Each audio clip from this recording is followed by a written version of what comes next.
வானிலை படிவங்கள் மற்றும் வானிலை மாதிரிகளை எடுத்து பார்த்தீங்கன்னாக்கா இன்னுமே பார்த்தீங்கன்னாக்கா அது வந்து சுழற்சியினுடைய சரியான பொசிஷனை காட்ட தவறி கொண்டு தான் இருக்கிறது.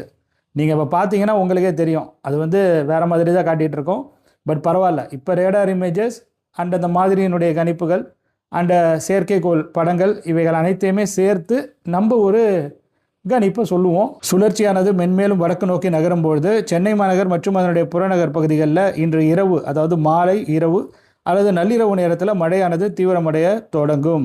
அதற்கு முன்னதாகவே செங்கல்பட்டு மாவட்டத்தில் மழையானது தீவிரமடைய தொடங்கிவிடும். அதில் எந்த விதமான மாற்று கருத்துக்களும் கிடையாது.